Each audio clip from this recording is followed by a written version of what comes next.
I was sent this set of wheels and asked to give my opinion on them and make this short video. So here goes. Here's everything that you will get in the box. They come individually wrapped.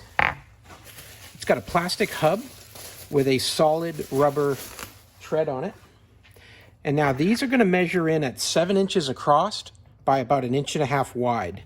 So you're going to want to double check with whatever you're fixing and whatever equipment this is going to go on. Measure the old wheel, make sure it's 7 inches across. And then also measure the hub here too. You want to make sure that in this case, it's a 1/2 inch. So a 1/2 inch shaft is what you're going to use for these wheels. And then across here, you've got 1.5 inches of width. So these are on the smaller side. You're going to want to make sure you double check measurements before you make this purchase. Installing these on my cart is very easy. Going to put that 1/2 inch, fits in there just right.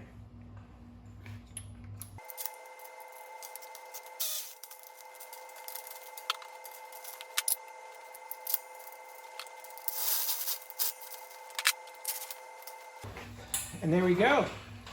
These wheels work great. They're the right size for my cart, and everything was very easy to install.